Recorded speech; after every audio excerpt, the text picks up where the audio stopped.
I need to get some notes up on the chat.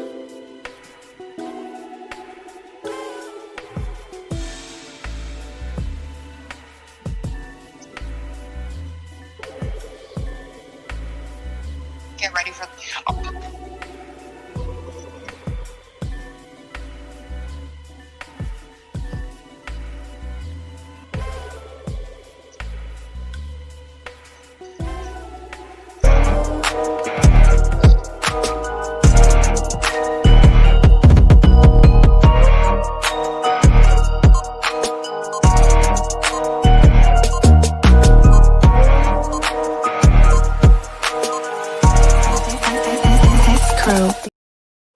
And like that, we're back with another Unpacked presented to you at a To Be Fair show and the GSH podcast.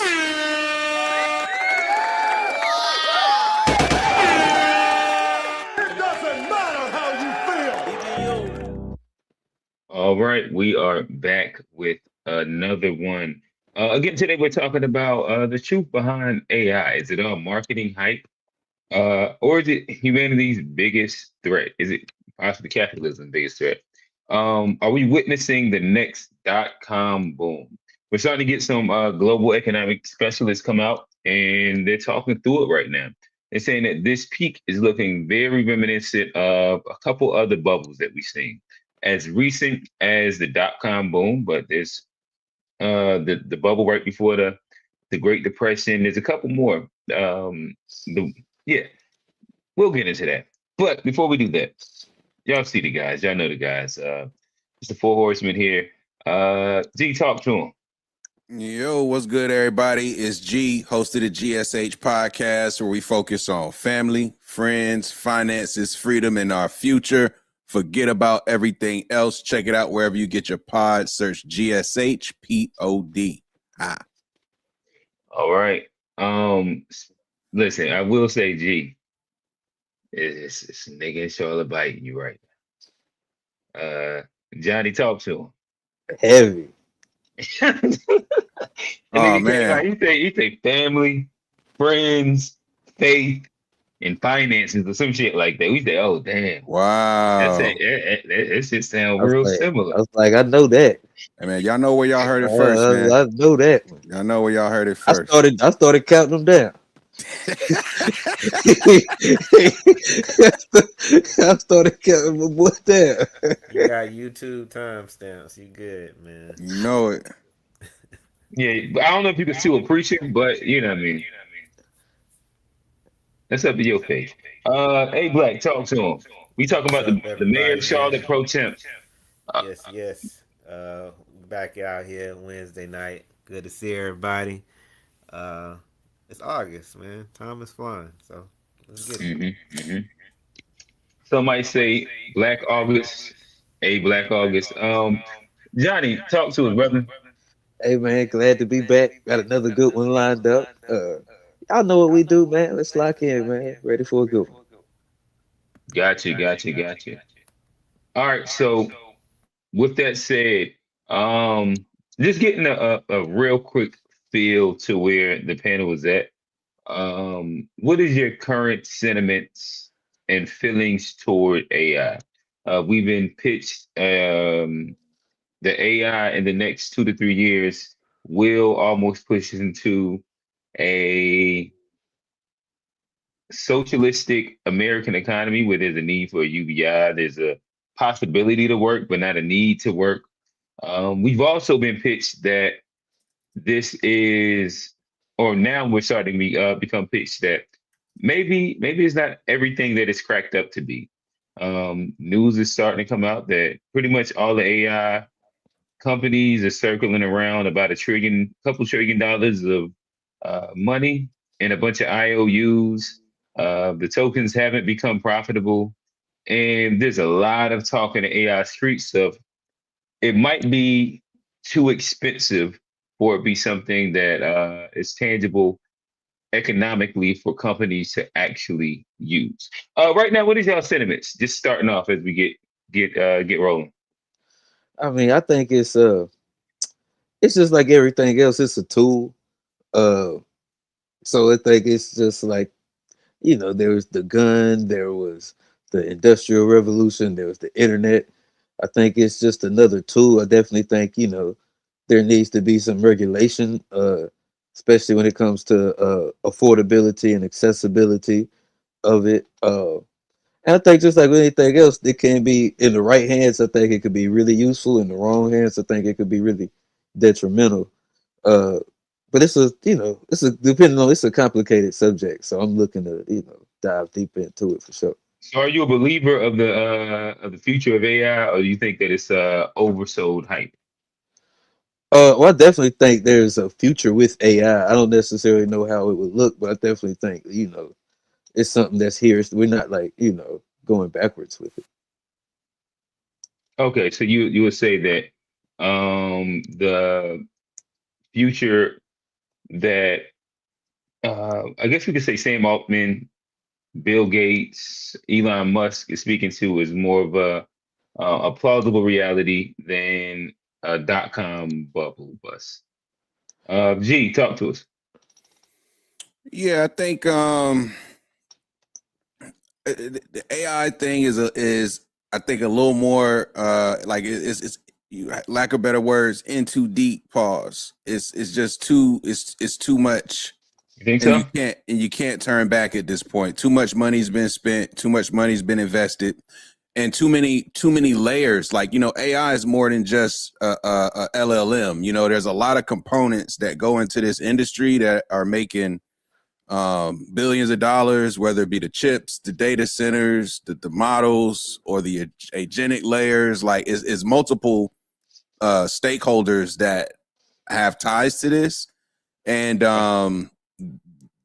yeah, when you consider like how these companies have grown and at the speed in which they've grown over the last say 2 to 3 years, yeah, it's really But no I, turning back, man. but I It's guess when what we it say is. grown, do you most of them are not profitable yet, though, right? Correct. That's a conversation, but the stock price is different. That's kind of why the argument that there's a bubble here, and it's Google like how wasn't much longer will profitable this for a long continue? time. Because while these companies haven't been profitable, their Hmm. revenues have been growing exponentially. And the thing about stock price is all about expectations in the market. It's not necessarily always about like uh one for one, because you got the meme stocks that just shoot up and down. It's like, how does this happen? Right, right. Markets. So even though their financials show clear losses, a lot of them haven't gone public yet. That's one. They've stayed private. So that's one thing. But say like the Nvidias of the world, like the chip Well, like makers, I must say, I think the big seven is all public, correct? but say Anthropic is not a part of that group. OpenAI not a part of that group. They're Okay. not publicly traded companies yet. Oh, they're not. Okay, okay, okay. Yeah, but you talk about big seven like Amazon, Google, they're profitable. But what's taking place here recently is they've had a huge increase in operational spending because they're investing tons and tons of money to support their AI infrastructure. So and their stock prices took a hit recently because of that. So when you consider, and same thing with Oracle, right? Oracle went crazy last year after they did the deal with OpenAI, but since that's peaked, I think it's almost been cut in half, and that's why they closed up the Paramount deal because the I forget his name off the top, but the owner of Oracle, who was financing that deal, lost like half his value because Oracle stock like was cut in half from the peak of when they went under contract for that. So again, it's a lot of money tied in this thing through and through. A lot of companies that got their hooks into this, and the government bailout is inevitable. So it's just too big now. Pause. There's no turning back. There's no turning back. Okay. A Black is would you say that excuse me, AI is overhyped or sold as what it's executing? Yeah, nah. I mean, I think G hit it on the head. We here now. We in it. This is the future.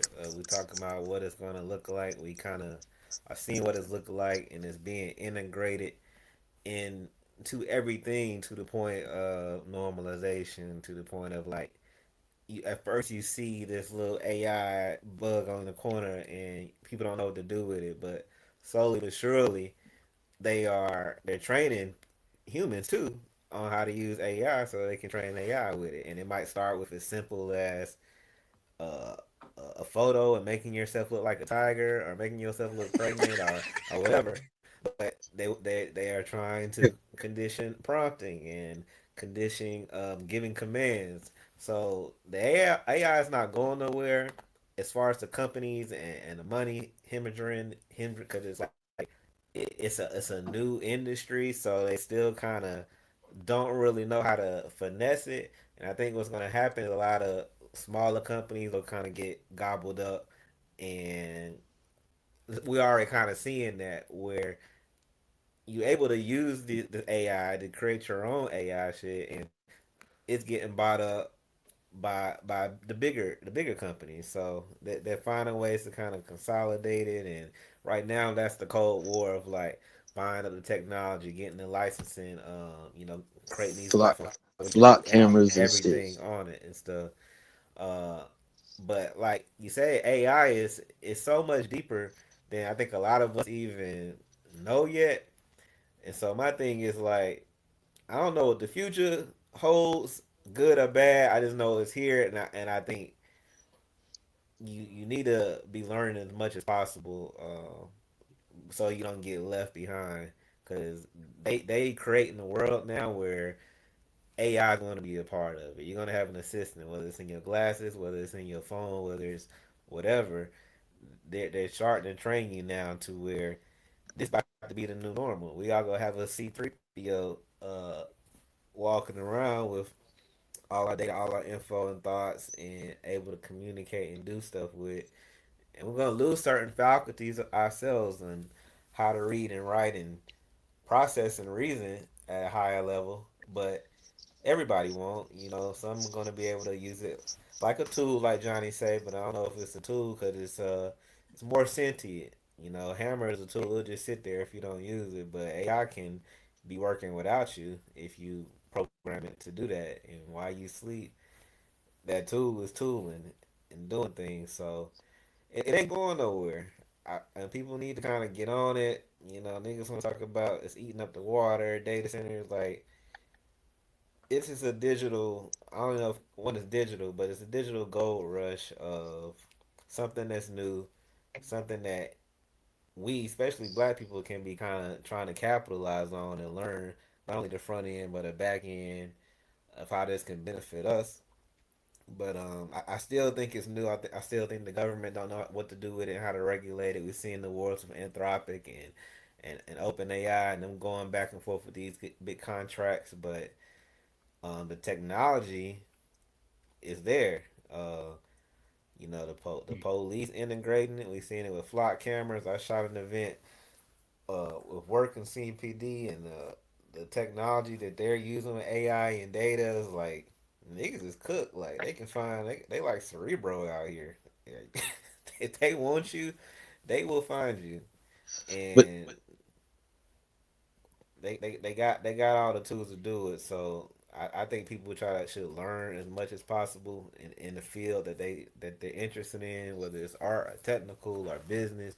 Find a way to implement it, because then you can get a lot more done. I feel like I'm able to start to see the benefit even in my workflow of I'm able to take on a lot more work because I'm able to process it faster with the AI, and I'm getting better with the AI and telling them how to do shit. So, and it's advancing like super fast. Shit it used to mess up on 3 months ago, like it's doing perfectly now. Like the images, the wording, the graphics, everything I is. ain't gonna lie, my AI still be fucking up the same. But it was better than last Well, year. Last ChatGPT year you work couldn't it even get work is a spelling little right. better. You couldn't get spelling right on graphics. Like, Right. Hmm. It's definitely gotten better. everything is picking up. So I think people need to be learning. I'm going back to school for it. It was part of my master's, business analytics is AI concentration and machine learning and shit like that. But this is the future, man. It's like the internet was at one point, and social media and the printing press and factories. Like, This is our version of it. So Well, you I see it mean, every place. Like, And so I guess hey Black, you threw us to the internet. Everything that we're saying right now, does this echo the language of the dot-com boom and bust? it's very similar sentiments with something new being introduced. You know, I Hmm. remember like when the internet was relatively new to us, a general consumer. Military and people had it way before us. But I remember when it came out, and I remember when meeting people on the internet was a crazy thing to do. I mean, it still is in some ways, but you know, a lot of things have been normalized, and then social media come out. Some people were scared to talk, and you only had a few people that talk, and everybody just retweeted them. And then little by little, everybody came open to talk, and so it just gradual programming that shifts culture and kind of shifts how you like live your life and shit. But in AI is now you about to have kids born into an AI world. It's like they was born into phones, so it's here. You better get to learning because it ain't going nowhere. yeah, I mean, I think like it is similar, but like I think Steve just hit it on the head. Pause. But uh, the there was a bust, and there was a lot of companies that didn't make it. But at the end of the day, the people that run the world are the companies that were a part of that. The Googles, the Microsofts, and a lot of those companies who came, through that .com bust, ended up controlling a lot of the shit that I mean, even when it into AI, like Google's a big player in that now, and like they survived that. So Yeah, like, but there, would you also say that there was like an attached economic collapse that was closely paired with that as well? And typically when it comes down to new technology being introduced, there tends to be like the boom and then bust. And of course, there's going to be some players that continue to ride the wave per se. I, But I mean, to answer generally the speaking, first part of the okay. question, I mean, and I wasn't grown, and so like I might have remembered shit differently, but like the .com boom or bubble, like it happened in the early 2000s. But in my lifetime, the biggest economic bust or things that I seen like my parents go through and stuff, it was the Mhm. real estate bubble in '08, and like that Uh, was the recession that I really saw. Like, oh, and maybe I was too young for the but so I don't necessarily remember. But like, I think it was like the .com bubble because like I don't know how many people were a player in that. I think it was a lot of companies that ended up losing value, but I don't think it affected the everyday person. Where AI is kind of the same thing as far as like investment. Like we're not really invested in it. So But and but that's where it's not necessarily like I don't think because the issue is again AI is multi-layered and there are a lot of companies like that are in the big seven like you mentioned Google, Amazon, yeah, that's the other one. Yeah. Nvidia. There are companies, and when you look at the S&P 500 and what's been carrying it here recently, it has been essentially the influence of AI. And so what we see here today is that a lot of people's retirement packages carry these stocks. And if these stocks struggle similar to in the financial crisis in like 2009 when everything sort of But that wasn't on the. But tanked. that wasn't the .com bubble. Like how bad? Like the .com that I'm not bubble. necessarily saying well, it was the but dot com but bubble. right, What I'm you saying can is you can the see it says markets that crashed as a result U.S. of the entered incident. it entered a recession. But the issue here with the stocks, but you can see too above there, the Nasdaq fell 78% from its peak. That's a lot of value. Like when these Mhm. when these when these bubbles burst from their height, as I just said, Oracle went crazy after the deal they had with OpenAI. Speculation went through the roof. Oracle went through the roof. Emerson, I can't remember the name exactly, but he was the richest dude for a second, and now all of a sudden half that's gone, and now he can't buy now Paramount can't buy Warner Brothers, and the deal is halted. Like so, it's a crazy time. We even seen it on the situation where they had like a hedge fund where this guy had leveraged a bunch of AI stocks. Things dipped like 20%.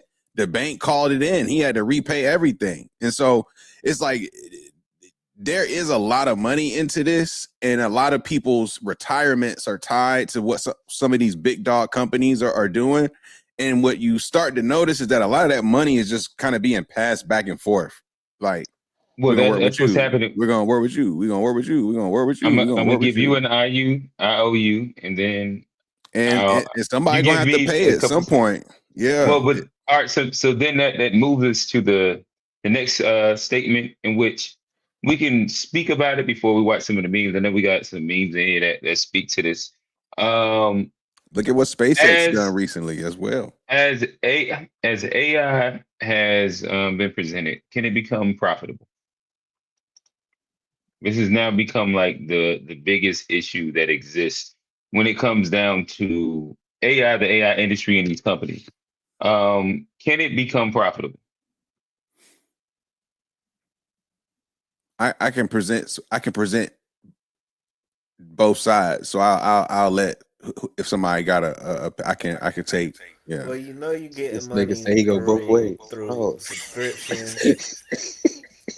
He You know you presents getting both you sides. know you getting some That's liquid. crazy. That's crazy talk. Actually, I can present both sides. I understand. pause. He's I an ally. understand. Pause. Yeah. Multiple pronouns. I got you. Y'all twisting my words to make it pause worthy. I formatted it perfectly pause. And but no need to cut A Black off. You got it. I forgot what I was saying. What was the question? Um, Profitable. AI being profitable. Yeah, I was saying, you know, you got the subscriptions. You know, you got liquid money through just subscription services through a lot of All AI right, let's talk apps. about it. Do generations, like a lot of this shit is not cheap. Seeing some of these little cute AI videos and stuff, them joints be adding up. So that's, you know, we know they getting that liquid money, and hopefully they're cycling in real money. Of course, they inflated the worth to, you know, get sold and get what they needed, but I think they're getting real money too, for sure. I don't know. I know I'm trying to get money with shit. Yeah. Cause I mean, somebody get money now. Whether it's real or not, when it busts, my shit will be liquidated by then. But niggas, this is the time to get money before. Oh yo, pause. That's all I got, man. Shit. Okay, so uh, I'll play this. can I answer it real quick? Because like Go ahead, Johnny.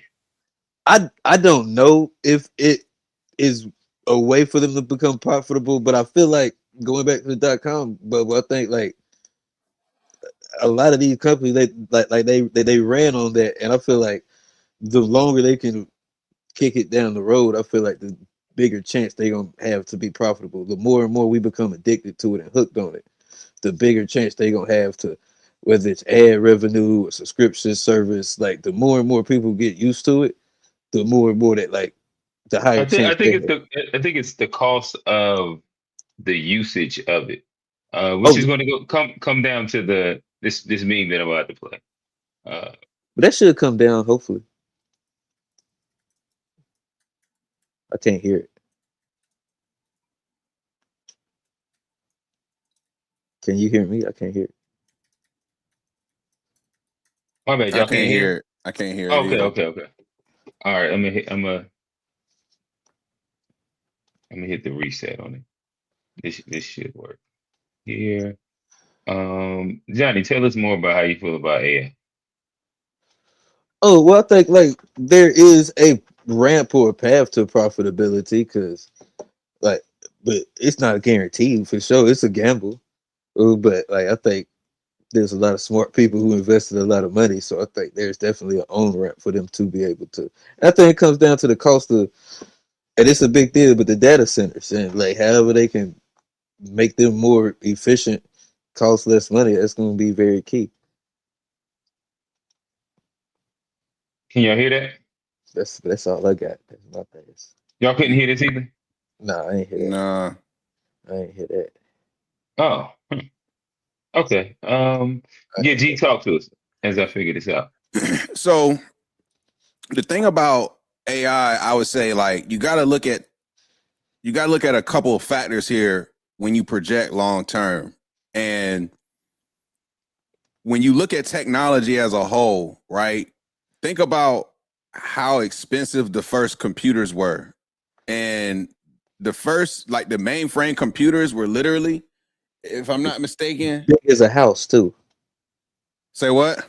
They was big. Like they Yeah, take up whole exactly, room. exactly. It took up a lot of space. Like 500,000 back in the 40s and 60s would be close to 7 million today. But 500,000 to build a computer just a few decades ago, when a lot of our parents was being born, so to speak. And it And was slow as so, hell.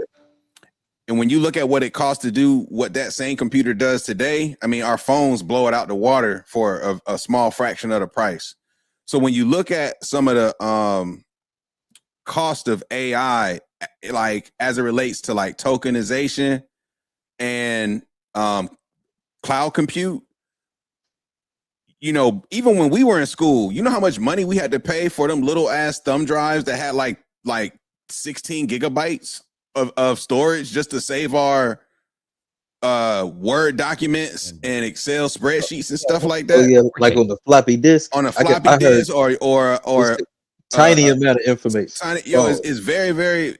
So you had to pay a lot of money for storage versus today to get like crazy amounts of storage. You get it at a small fraction of the price. You pay a contractor to remodel your All right, house. we can hear him now, but let me finish. Okay, cool.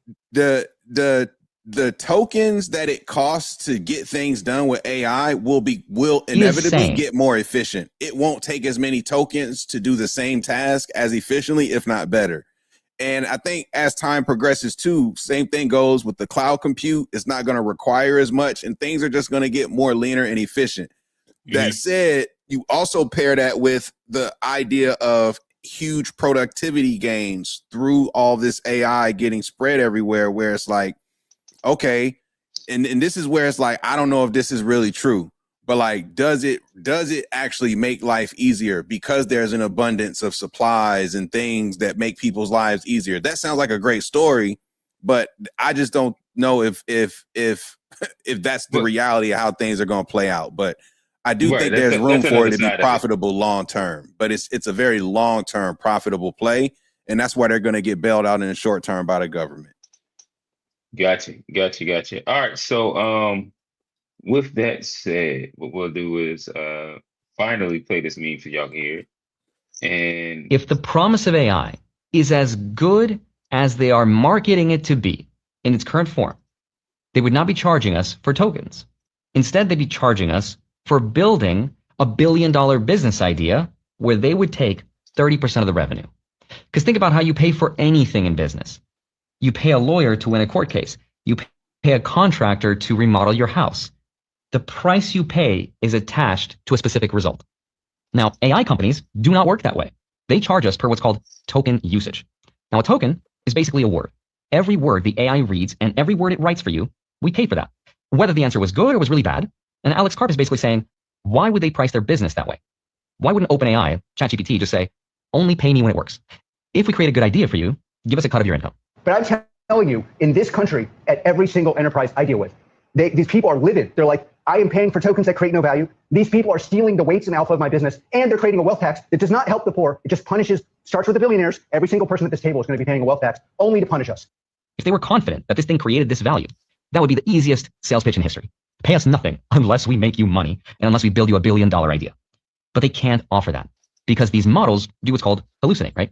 This is where they confidently make things up, and nobody. and we'll get back to that part, but I think that this does speak to a bit of the conversation around some of the companies that have invested heavily inside AI recently and have now started to lose a lot of money, had to roll back and cut back.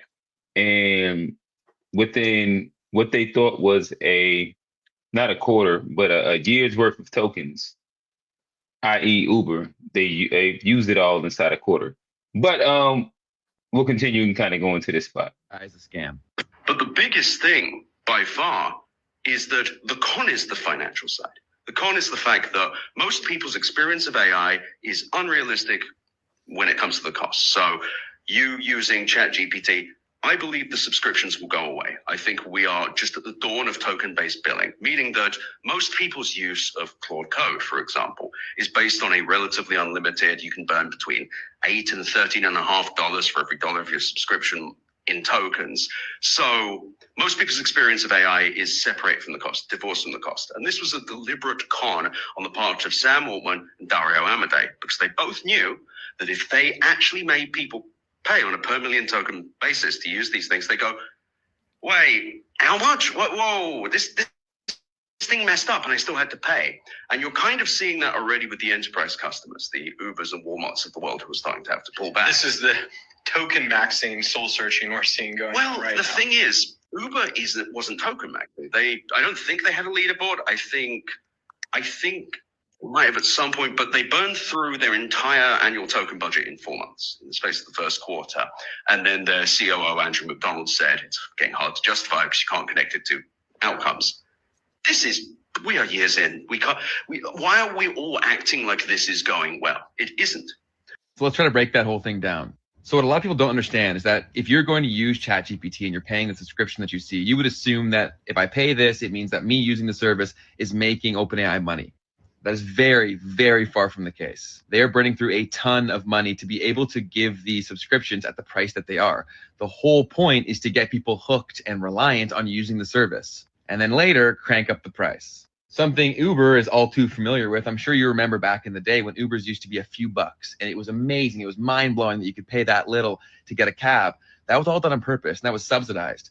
Other people were losing money to get you hooked on the service, to price out competition, and to make you reliant on continuing to pay them. Uber connects to this story too. As Ed mentioned, this is the COO of Uber, and he had said that they've already burned through their tokens, which is basically how much AI are using, in the first 4 months, their whole budget.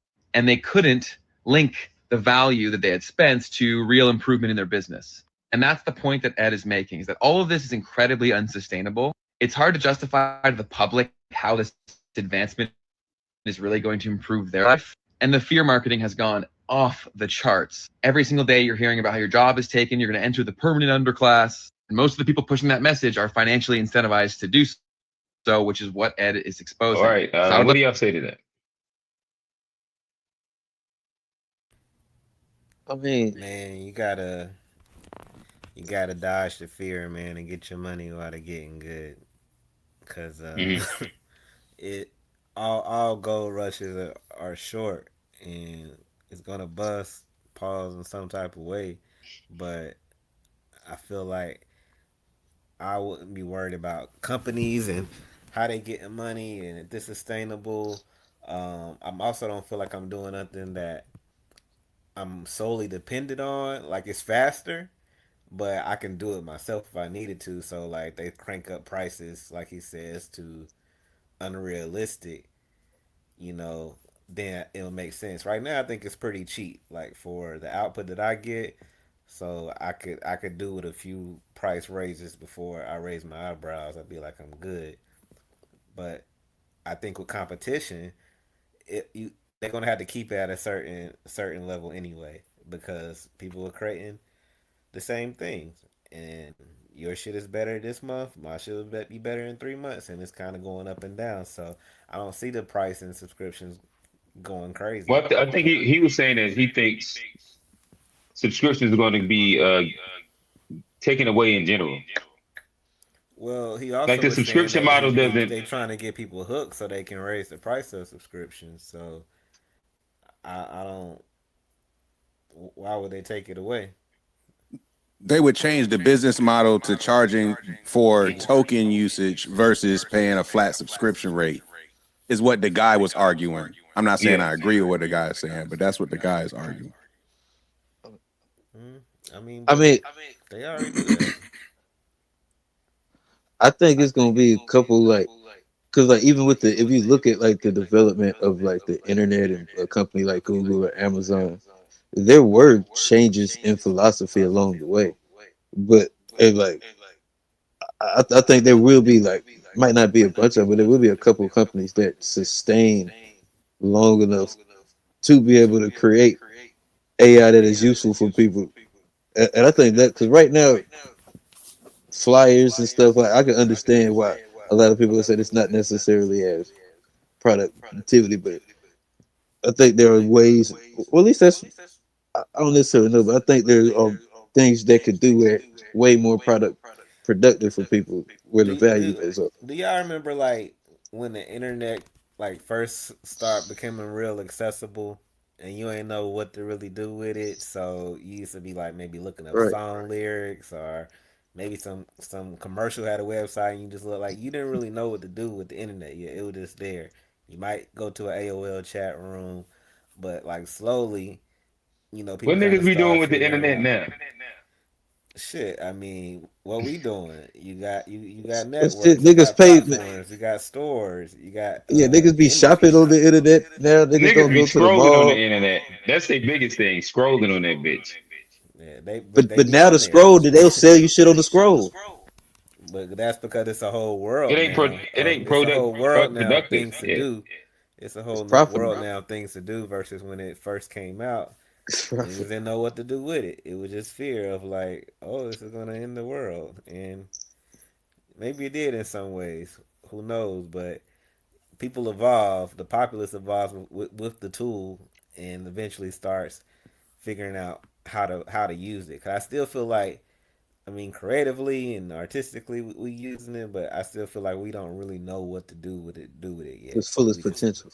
yeah, Yeah, I think to that point, like this is an example where capitalism is a good thing because what we see is that this idea of so the guy's hypothesis or whatever he said about like getting them hooked and switch to tokens, it sounds, I hear what he's saying in theory, but I don't agree. And what we see in real time is these companies are struggling because there's a lot of open source models that are free that you don't have to pay anything. And they, when you compare the price and the quality of what you can get, it's not that bad. Like a lot of people are going to default to the free service before It's, they default to the paid service. It's just what it is. it's And not gonna always be free. they're open. The Chinese, bro, China is flooding the U.S. with cheap open source models, and it's hurting But Anthropic. where's the computing power coming from? China. But it can't stay free. They start It's using more and different. more data. It's The different. big the bigger it gets, they're gonna have to charge. Not necessarily. And this is what I'm saying. Like, what? See, that's the thing, right? So, why is it so expensive in the first place? It's because of the business model.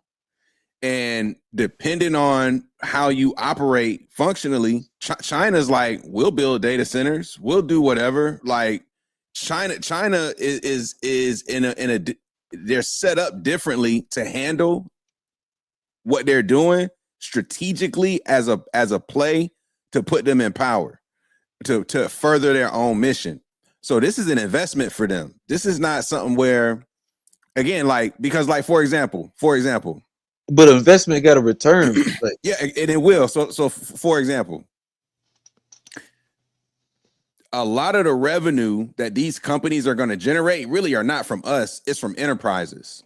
It's when you start selling B2B enterprise technology, you start selling things that are millions of dollars potentially, like when you have B2B customer clientele. So that's what their goal is. The Uber example was the first of what has now become many examples of companies who started the year with AI budget, AI initiatives, but they got burnt out of those budgets because of tokenization usage. And they said, nope, you know what? This is too expensive. We're burning all these tokens and we don't have any productivity or results to tie it to. So instead of paying for all these tokens, what you could do is just get your own. You could get like a free model because all you need is the model, and you can build your own quote unquote internal data center, build your own, invest in your own infrastructure, have your own data, not be sending it to Anthropic so that their models get better, not be sending it to OpenAI so their models get better. You can invest in some storage, in some machines as a company, and have those models run on your own internal systems and get. So how much does that cost? What is the capital investment to that? I don't know the exact amount, but you got to look at the risk. You keep all your data in house. You're not feeding their models. But their models is what makes it like the information that their models have is what makes them valuable. But if you're running a business, though, depending on your use case, you may just want to train your own model based off of your own business data specifically, so that you have something fine-tuned to your business, your deals, your customer history. You can use a quote unquote open model system that's pulling like publicly, but if you're running a business, wouldn't you want to fine-tune that model to be specific to your business? Well, I think that like isn't the value of Anthropic, and I think like Anthropic has a bunch of different versions of it. Like there's the military version, and then there's like the business version that they give. And the business version that it gives is that it compiles data from all these other different businesses and gives you like these amazing recommendations and stats and drivers to be able to push your business. But it's based off of their access to like this immense amount of customer data plus other business data. Correct? No, I think I think what you're saying is not in response to what I'm saying. What I'm saying is okay.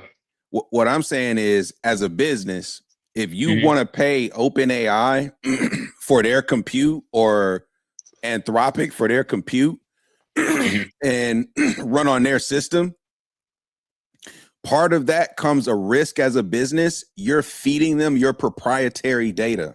Now you're inputting the secret recipe to the Big Mac sauce into the Anthropic database for potentially somebody else to go run a prompt and get your recipe, because now it's public. Now it's just a part of their system. You lose control of your. I imagine there's some versions of NDAs that exist with. No, I'm telling you, this is how. This is how it works. But we don't have. It's not publicly accessible like the business versions of, like the business. I'm pretty sure it's Anthropic.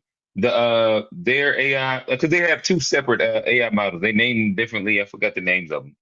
But how those models are trained is based off of how people use the product. And when you give it's also Anthropic customer data inside in general. I guess the point that I'm making is that if you're only training your model off your existing customers, I don't know how much value that is. And then the next question becomes, is that value does that value equal or surpass the value that it will take to build said data center to make that sustainable? If you're running a business, which you run, and you're at some point, a big part of running a business is like this idea of forecasting, right? Right.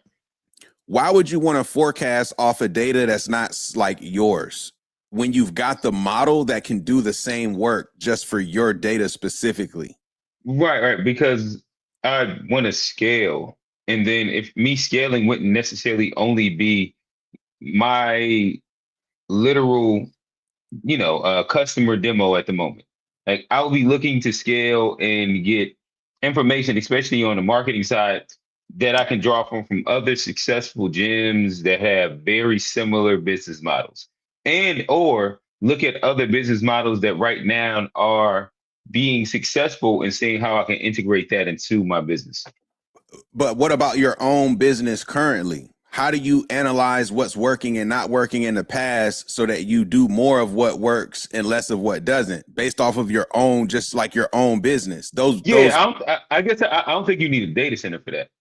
I didn't say you need a data center, but you need your own just machines. Like it doesn't cost a data center. That's my point. You can just buy a few computers, stand them up. Like, cause like if you wanted to run Claude code at your crib, you would just need a couple Mac Studios. And the agents would run all night. So if you talk about a bigger business, all you need is a couple. You don't need a data center. You just need some compute that you can invest in, and it's not like the heaviest lift. Like companies have internal networks and stuff all the time. And this is So where why haven't businesses went down this road yet? they are starting to, is what I'm saying. That this is literally starting to happen in real time. So what are some of the ones that are not adjacent to like these big data companies, not data companies, these big tech companies that are subsidizing these other smaller companies to build their own data centers? Because I know that they are doing it, and that's part of the big circle. But are there ones that's outside of that grouping that you're talking about? Like everyday, like enterprises. I'm not sure if I understand the question. Like I guess again, so there are businesses that are building data centers. Yes.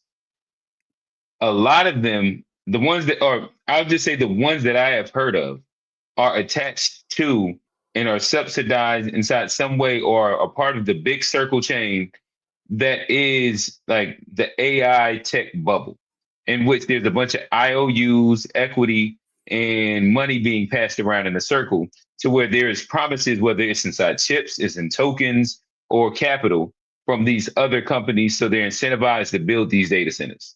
Are there any of them that are outside of that bubble is what I'm asking.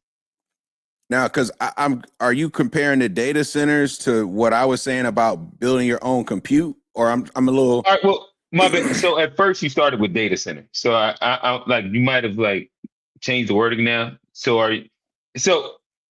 are we no longer talking about building your own data centers as a company or enterprise? I don't think I ever said they build their own data centers. I said they can house their own data internally. That's not necessarily building a data center. Like a data center is like a huge, like companies can have internal networks that they buy machines, everything runs internally. It doesn't go up to the cloud, for example. It's all local. It's all on a local network. It doesn't go in like to the internet. I understand that for sure. And that's what I'm saying. That's all you need to run your own to run your own agents internally on an open source model and get similar results for a fraction of the price. That's all you need. Just you have to invest in an internal network.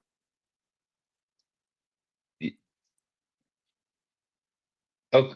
I guess my only rebuttal would just be that I think that in general, businesses already were doing that, especially in the tech realm. What would now be, because I think that's almost like a piece of machine learning and algorithmic based shit that has already existed. But what would be why are these companies now turning to these open source models that are feeding data from all these bigger sources if there's no value to it and you could just do it yourself? I didn't say no value, but there's risk. And as a business, you're going to weigh the value versus the risk. How much am I spending? What am I getting in return? What am I putting at risk as well? And when you weigh the fact that you don't, so when you get these AI packages as an enterprise, you don't necessarily have control over what Jim Schmo fuck employees going to put into the model. Like if they're going to take shortcuts and just start pasting shit into the model to figure shit out, you don't necessarily have that type of control. And what I'm saying is that what you see as a risk for using these models is you don't want to give Anthropic your secret recipe or anything related to your IP, because now that information is no longer just yours. Anthropic or the system you're using will have some ownership of it, and they'll be able to do what they please, and you'll have no say about it. So this idea that you can sign an NDA with them is not true, because you sign a waiver, like that you acknowledge by using our model, we're using your data to train our shit. That's the NDA. And so as a Right. business, But you're not necessarily going to want to take that risk. right. Well, all right. So I guess that's what you mean by secret sauce. I was going to say that also doesn't mean that you are giving away like all your business information and secrets per se. But I don't know. Like, yeah, I kind of understand what you're saying. It's smooth. Um, yeah, Johnny, A Black, talk to us. Oh no, y'all got it. I can't We hear can't it. hear you, A Black.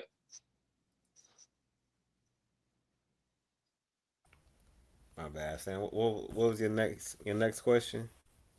Oh, I can find the next question real quick. Or better yet, I had two videos I had pulled up.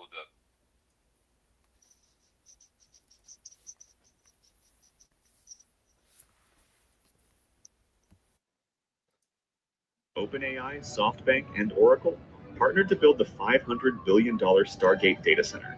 NVIDIA invested $30 billion in OpenAI, SoftBank invested $30 billion in OpenAI, and Amazon $50 billion in OpenAI. OpenAI will need to buy $500 to $600 billion worth of chips from NVIDIA. Oracle bought $40 billion of chips from NVIDIA. OpenAI signed a $300 billion deal with Oracle. Then OpenAI signed a $90 billion deal with AMD for rights to 10% of AMD. CoreWeave, partially owned by NVIDIA, rents out cloud capacity to Meta, Microsoft, OpenAI, Anthropic, and Google. Microsoft owns 27% of OpenAI, is a fifth of NVIDIA sales, and rents $30 billion worth of cloud capacity to Anthropic. Google invested $3 billion and an additional $40 billion as of late April 2026 in Anthropic. Anthropic is using 1 million Google chips. Amazon invested $8 billion into Anthropic and built Anthropic its own $11 billion data center. And even now, these deals continue to cycle around the industry.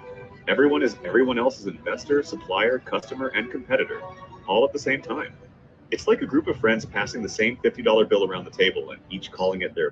Okay, so here's the full mess.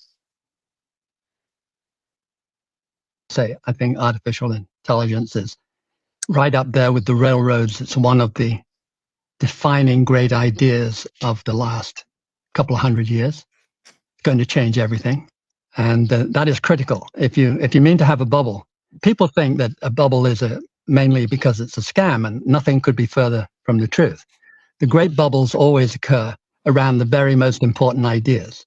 So the railroads, everyone could see that it would change the world. And everyone wanted to put their money in, and everybody put their money in. They overinvested. And even though the railroads were a spectacularly powerful idea, the railroads collapsed as stocks and everybody lost a ton of dough.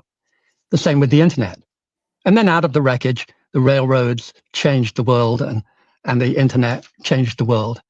What we have to remember is that in 99, Amazon went up 6 or 7 times. In the crash, in the tech bubble, it went down 92%. As I like to say, check it. It's such a remarkably large number. And then out of the wreckage, it inherited the retail world. And that's how it works. The greater the idea, the more obvious the idea, the more money goes in, and the bigger the bubble, and the bigger the bust. Are we on the verge of a collapse with AI? When I say verge, I mean over the coming years. If you look at the data, it would be compatible with history for the peak to be very soon. Everything is in line. This is, I think, the biggest investment bubble in American history. The indicators of a pure, crazy euphoria, like SpaceX, are all over the place. SpaceX defines as its addressable market a quarter of the global, say, I think. All right. What I is your got, reaction? well, to me, I think like it almost sounds like it being a bust long term wouldn't be a bad idea, because like he said, like with the railroads, with the internet, we also complain about like the top 1% in this country and how much they're hoarding wealth and the wealth gap. And if there is a bust, technically it would affect them more so, like the average person. But then, like, but a lot of times, like with railroads and with the internet, like it became more like democratized after the bus to where like the utility pulled through for the people, like he was saying, like after the railroad bus, like the railroads is what helped America, become what we had. The internet, it's changed the world after the bus. Amazon like came, and so there'll probably be a lot of people that lose, retirement funds. A lot of these rich people that used to a certain lifestyle. Hopefully, angles that might change for them. But like, what comes after that, because of AI being such a like a utility, such a tool, will probably be something that's better for all people, ultimately.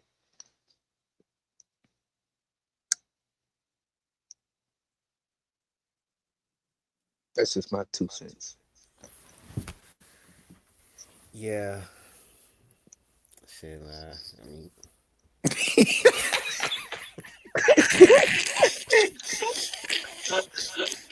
I was saying, nigga took the words right out of him. Fuck.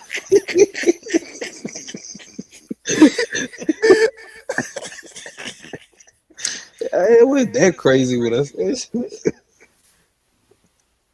Nah, man. The shit is a new industry, and like I agree with what the old white dude was saying. It's like when you have these new industries, these new phenomenons changing culture, it's like it's gonna be a peak of like too much of, and it's gonna bust. But when it settles, then you kind of know how to run this regulated where everybody can eat. We know what's too much now, so what's the threshold for it? And in the process, people are still becoming normalized, programmed to use something that they are going to be dependent on in some ways, and you're gonna eat from it. So yeah, there'll be a bubble bust, but they'll save each other. They'll rotate their money from other industries, whether it's real estate or banking or whatever else they got their hands into, and keep themselves afloat. They're gonna buy up little guys, and the government's gonna get more control of it, and that's what it's gonna be. But it's not going nowhere. Like I said, it's new. So if it busts, like that's kind of inevitable because they have to figure it out. How do we sustain this? Like okay, this is the peak. We know. Now let's work within that and cut out the fat, and that's what happens with every new industry. And I think Gotcha. that's part of the cost of capitalism too. Like you got to invest in stuff early, but a lot of time you invest in the wrong shit and you take an L, and the person who invested in the right shit end up like being, even you come down to like a lot of the railroads and all of that stuff. It was people that fought against it, that invested in the opposite, that didn't want it, but ultimately they lost that. It was people that were fighting the internet. Ultimately, the better ideas gonna always win, and so it's like people gonna overinvest, and sure, like the rich people are gonna take L's. That's part of it. Like I don't see why, as average people, we're crying about stuff that like is gonna affect the rich person. But the rich people they wanted the buzz because they just gonna let the shares drop, scoop them all up, wait till it stabilize, and cash back out. You know, I because mean, I ain't it'll gonna, stabilize I ain't gonna lie, I was waiting on a little crash too. but Yeah, all I right, don't think go. it's coming. I Hey, don't hey, think the hey. crash. If, I don't if think the you, crash is coming soon. I think the peak is Let's coming. I get think we're scoop coming up up a on the little peak. something. hey, Johnny, if you waiting for a crash, go grab some crypto stock. I mean, I've been there, done that. Oh, so you still loading the boat? Been there, done that. No, You I'm still out. you still loading I, the boat? I, Oh, okay. Oh, okay. Okay. not all the way. I still got 1 foot, but I done got my lifeboat. Oh, okay. I got my life jacket. That motherfucker might have been a bust too. I don't know. G gonna tell us to read some papers. Not G. Steve gonna tell us to read some papers in a second. We got you, Steve. Give us 1 second. Again, as we just kind of build through the conversation, uh, I think that what we can agree on collectively would be that we all know that AI is here to stay. Uh, with that said, do y'all think that it has been overmarketed, or do you think that like do have that dystopian Ready Player One slash Matrix future on the way, or what did Bill Gates call it? The meta world that they was given, the NFT world. Um, are we walking down that again? What's his name? Elon Musk said that in 20 years, if not quicker, working will be in essence a hobby. It's something that you do because you want to do it. Do y'all see that as that, or is this something that is just a really good marketing tool by some of the higher ups in these companies that is pushing the idea of the necessity for it, which then pushes people to invest? I mean, uh, like I think they do have incentive to like overplay it for sure, and like especially like the timeline of how it's going to get there. For sure, they have incentive to like be like this thing is going to be like the best thing since sliced bread, whatever they say. You know, they got incentive to sell it, but there are certain products that also are good enough to where they sell themselves. And I see this happening with AI to where they are like even with like the graphics and stuff. I've seen like there are city like officials that are using AI to design. Like I've seen it on a water truck. I've seen Sports Illustrated use the AI on certain covers and internet stuff that they do to where like the application of it is becoming so widespread that Well, like I think it that almost like you only highlighted like very niche, not niche, but like specific things. What I'm asking is it being over marketed?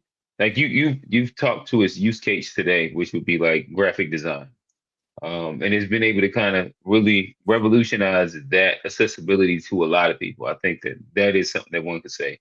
But what it but you is see how being fast promoted, it's taking but over what it that. I think but it's what it what it is. is being what it is being promoted as is that in the next 3 to 5 years is going to lay off like 60-70% of the workforce. What it's saying is that inside 15 to 20 years, working is going to be a hobby. So not speaking specific, because again, we all know AI is going to stay here. That's kind of like the antecedent to the statement. Um, I get what you're is saying. it over? I Is it know. I over get what you're marketing? Go saying. ahead. Yes, a little. Of course, like they're putting the sauce on it when they're selling it. Of course, like they are exaggerating, but I don't think they're lying about some of the capability. Maybe like the quickness of it, but I think like the overall, like you telling what it could be is there. Now, like to say in the next 3 to 5 years, that might be an exaggeration. That might necessarily be the truth, but I think there is like some like And merit.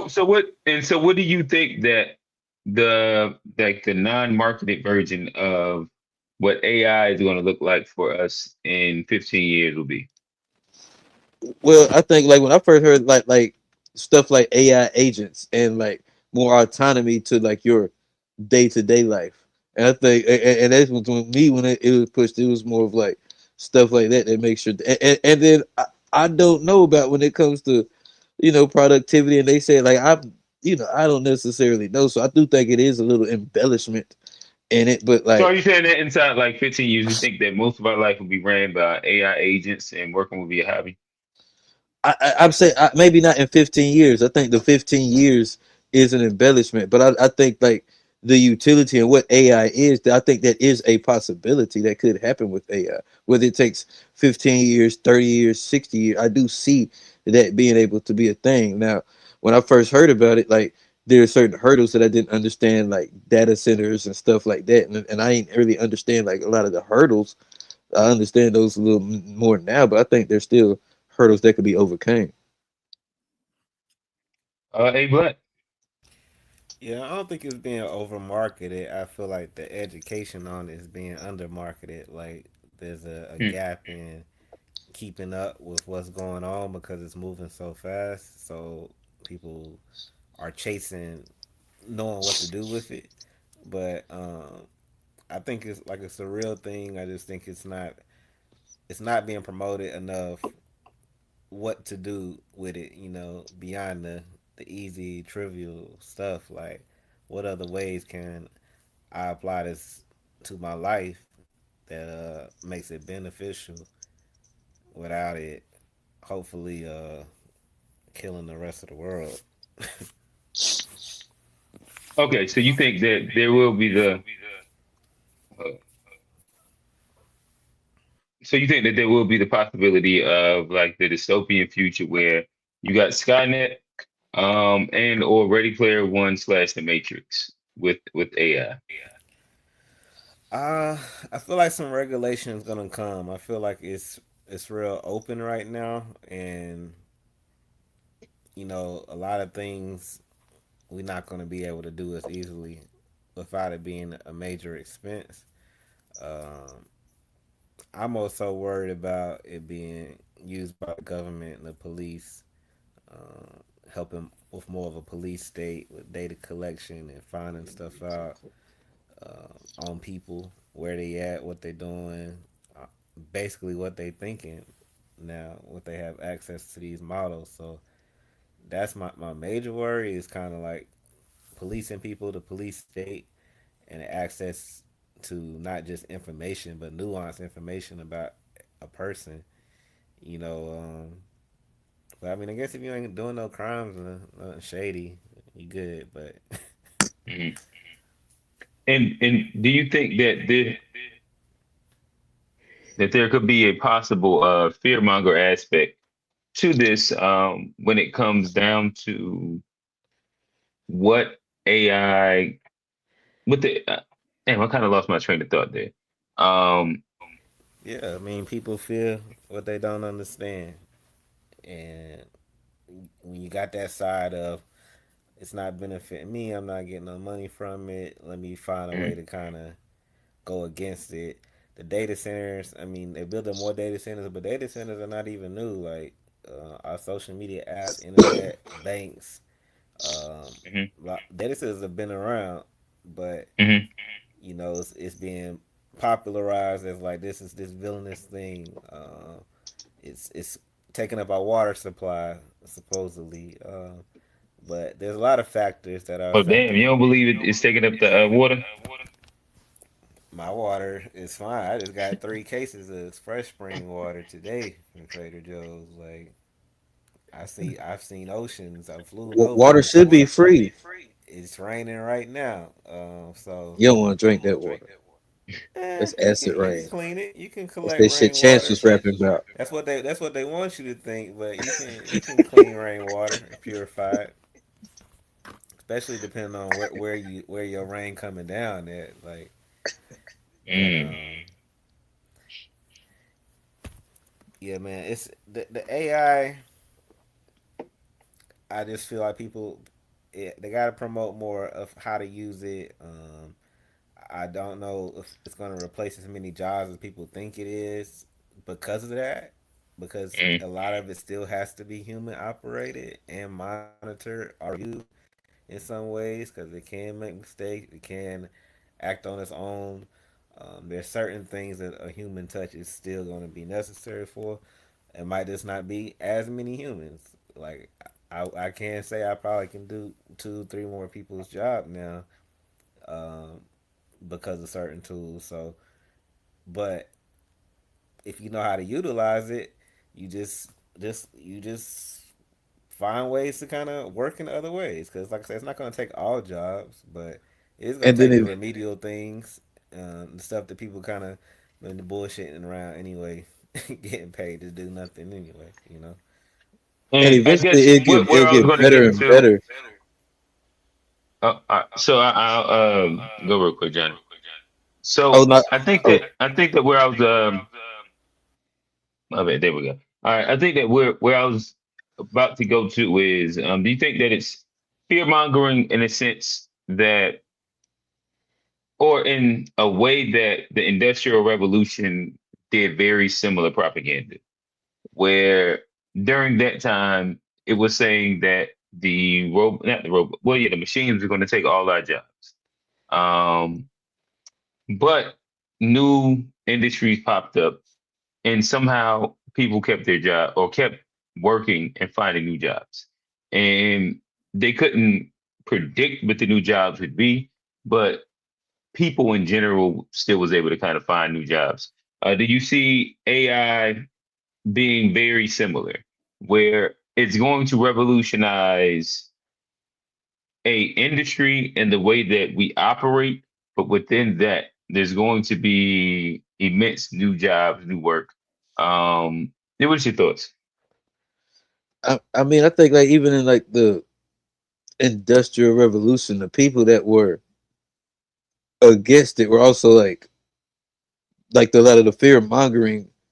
A lot of that was politicized too, just kind of like it is today. And so like I think ultimately time will tell, but I do think there is a lot of fear mongering based on like your own capitalistic like investments and your own interests. So I think there are people that are like invested in the others, in the other side that are, invested in like a lot of the unions and stuff like that. They're invested in like having their people energized and not like having that. So it's a reason for them to talk about the AI if you're like on that side. So I think there is a political reason why it's being fear mongered, but I think like only But time will tell. but political aside, do you think that in general what they're saying is going to be true? That it's going to wipe out 80 to 90% of the workforce, or because like these are similar claims that were made during like most other revolutions. Well, Um, well, I don't but necessarily agree with the claims because I do think the workforce will evolve with time. Also, okay, so that's what I was asking you. So you believe that AI will just be a new evolution and the workforce will evolve with it and people will still be employed? Or do you yeah. think that we'll be in need of a UBI?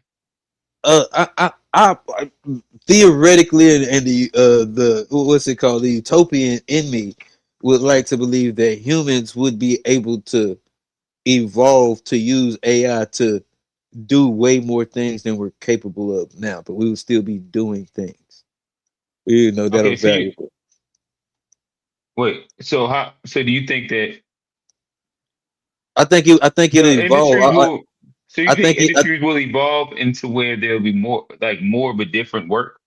Or do you think that AI will make it to where people need a UBI? I don't. I'm torn on that question, but like Uh, what I want to believe is that we won't need a UBI. G, talk to us. Um, so it's like it was a couple of things I think. So like one, the fear mongering marketing piece, I think is definitely all marketing to a degree where they're trying to.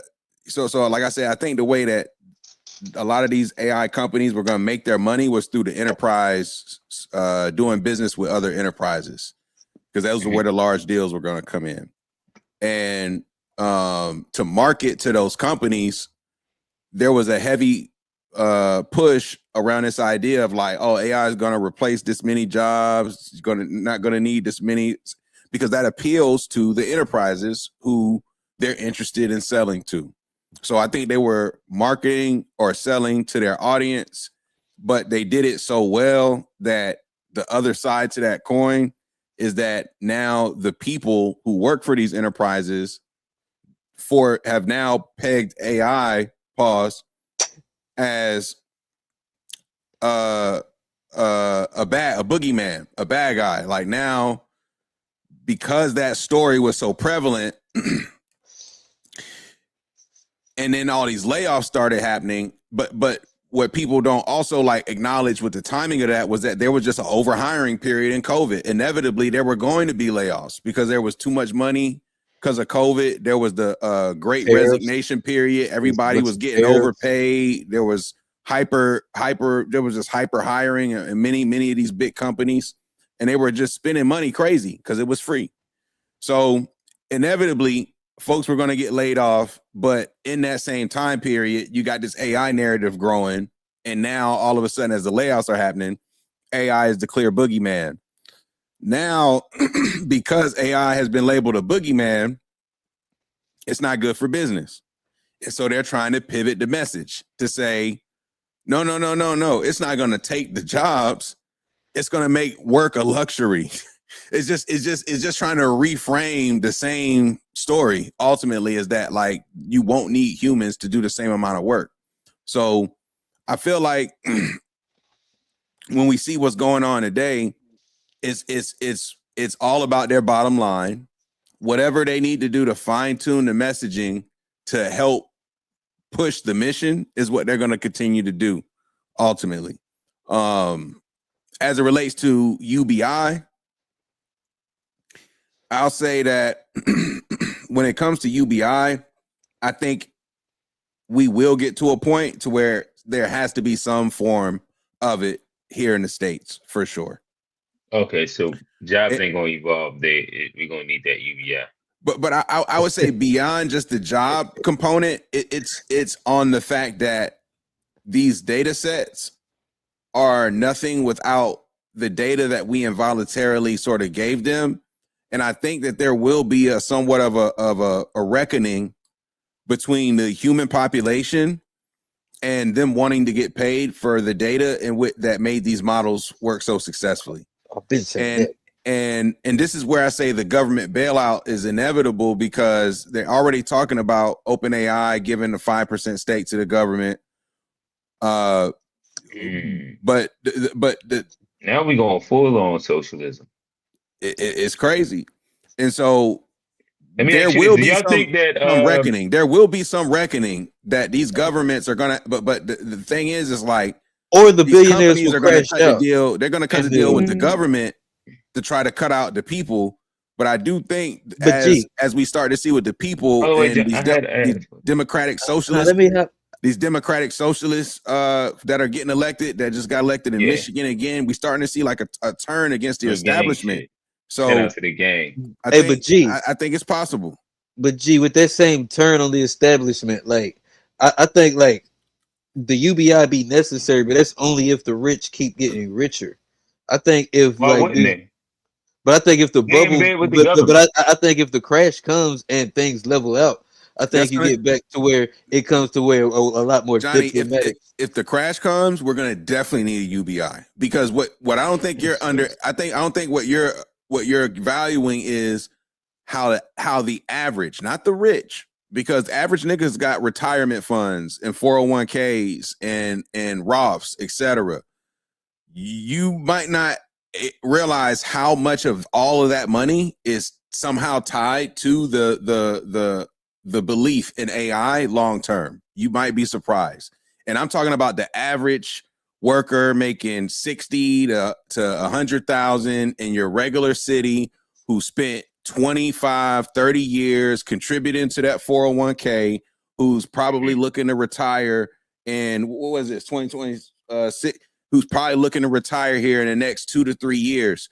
Now, because of how these markets are looking, what they thought they were going to have in retirement may have just been cut 40%, 50%, and it can look a lot scarier. So it can get ugly. It can get ugly. It's a fucked up joke, but at least, like, you know, if you got to work extra 10 years, it'd be a little easier with AI. I mean, the same thing happened. The same thing happened to folks who was retiring in the 08, 09 years. Or the .com bubble too. And the .com, yeah. But like, yeah, you got working, but at least you just hitting the, you know, you just checking the AI now. Yeah. I didn't necessarily have, but I kind of forgot the question that I wanted to ask y'all. Damn, where was we at? What was you just saying before Jenny hopped in? We was talking about UBI, yeah. And I was saying I think it's gonna get to a point where all right, I know because of the data, they take from the humans, they're gonna have to pay us for that. What I was gonna ask y'all was, do you think that capitalism can survive the AI?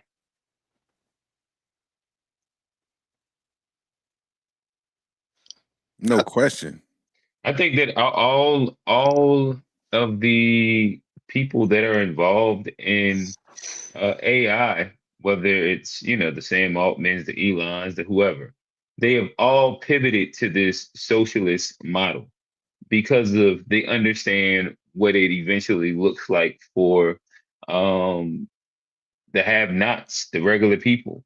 to where it is likely to become almost unobtainable, and to keep them from eating the rich or busting down the door of the bourgeoisie. I think that it seems like they have all pivoted to a very intentional socialist model. But I think they're doing that like very intentionally because I think they understand that like Of course. AI is something that like can't even the playing field to where it makes it hard. Like for It can even a playing field. You I can't think kill capitalism.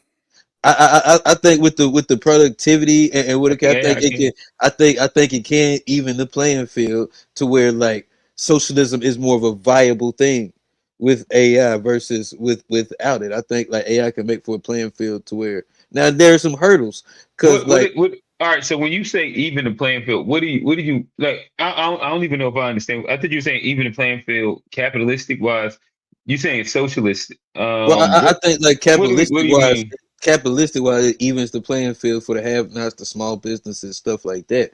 I think it makes it like a more In even what or way? fair playing field to like I think just productivity. If you can have like if you can be able to create your own website and do the just with what it is now, it gives you it allows you to do way more things at a lower cost to where I think that's good for small businesses to help small Yeah, businesses but Johnny, survive. but what about the Good. company that's bigger than you that can afford way much more compute that want to do the same thing that you do?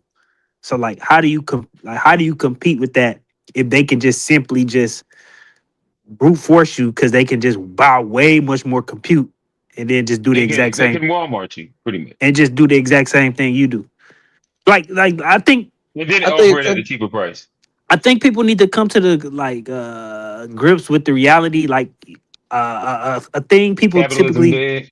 no, not even that. Like people describe you. It's a common thing now. People describe the economy as a K-shaped economy, right? But really, the period between 1940 to 2000 and maybe what you want to what say does that mean? 2000 to 2000. So a K-shaped economy mean for some people it's going up a lot, and for some people it's going down a lot. Hmm. And I mean for that is that is always kind of like been the baseline of how the economy work in the United States of America. Like I think we just kind of like coming to grips with it now. It's just been hyperinflated. Exactly. It's just but that's always been the orientation of how the economy work. Like these last 5 years have been crazy in terms of cost of like we was talking about it in the chat. Like And the I crazy. give you a prime example. I mean, most of us we live in big cities, coastal, uh, we tech adjacent or whatever. Our economy has been very different over the past 20 years versus somebody who lived in the middle of America, who was economy was built off industrialization, manufacturing, and so forth, so on. And that's how you can have people who live in the same country and it's be like, yeah, it's been great for me. I'm a tech worker, whatever the case may be. But in the same vein as somebody who live in the middle of America and be like, this the worst the country ever been. So we've been in a K-shaped economy for like a minute. You know, 70% of the GDP is responsible as like 30 cities. So, all of the growth come from like 30 cities in the United States of America. So it's just like that's just kind of how it is. Um, it's I know G want the explain the open source models.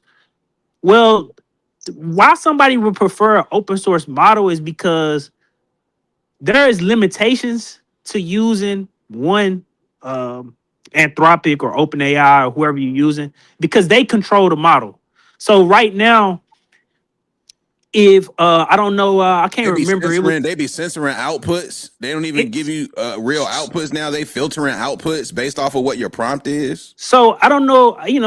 I follow David Sachs on Twitter or whatever, but when the Chinese model came out, the reason why people like the Chinese model is not because it can outcompute the the the the American models. The reason people like the Chinese models is because it do what you tell it to do. you know, you, you know. So even if Anthropic and OpenAI, from a technical standpoint, have the ability to do something, that don't mean they're gonna allow you to do it. And so that's why somebody might prefer to just say, okay, I'm gonna do my own in-house compute, how the model do what I want it to do, and then I don't have to worry about that overhead cost of paying Anthropic in them for their services, and then I'm paying them for their services, and it don't even do what I want it to do all the time. So that's kind of like why somebody would prefer that way. In OpenAI was supposed to be open source, you know. They're supposed to be nonprofit. It was supposed to be an open source company. Nonprofit company. How quickly the times change. And you know the Chinese is basically essentially saying here you go, and it's not so much that they have as much compute, but they've been able to build models that can get you similar results on less compute, which means that's less money I have to spend as a company if I'm going to use an open source model, because their models can do what I needed to do, and I can buy way less compute than what I would buy if I'm using Anthropic or whatever the case may be, or OpenAI or whatever Gemini. You know all of the ones, and when we talking about the like ideology, they're not. It's a post-capitalist ideology, right?